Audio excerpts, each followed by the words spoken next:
I felt very isolated during those early years.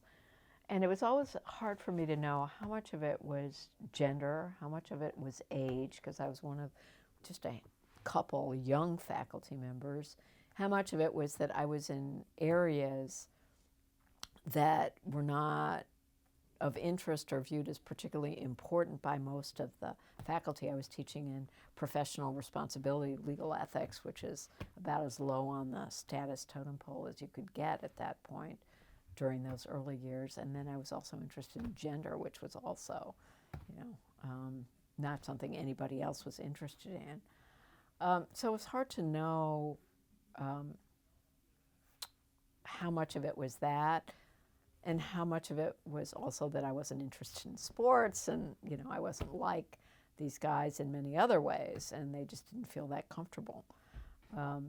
But whatever the mix of reasons was, it was just really hard. And I did become quite close to the one senior woman faculty member, Barbara Babcock, who was the first woman on the faculty.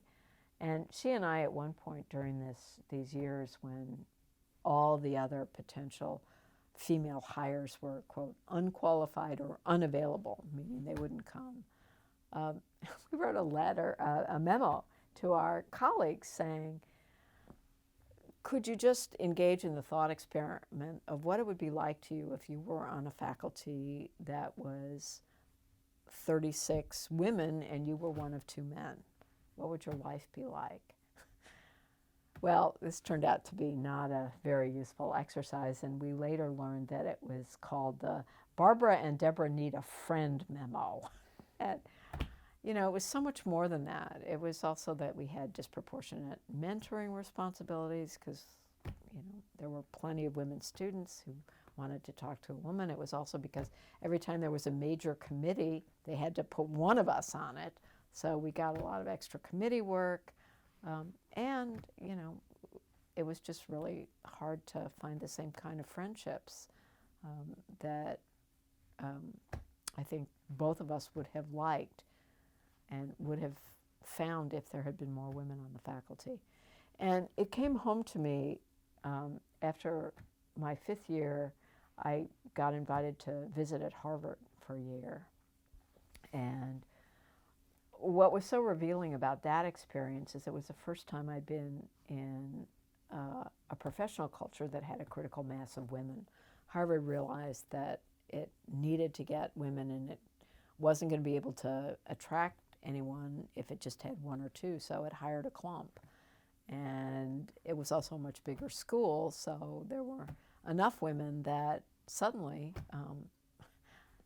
there were people to, there was really a community of women there. And when they had a faculty dining room, and whenever we would go off and have lunch together, inevitably one of the male faculty members would come by the table and go, "Oh, is there a revolution brewing?" You'd looked around, and the rest of the table would be filled with all men, and we would never have said that to them, but, it was a statement about the culture. But what it made me realize when I came back, and I had started to do research on women's issues at the time and really wanted intellectual companionship as well as social companionship, that it's going to be a while before the law school changed, and I was going to have to find it elsewhere in the university.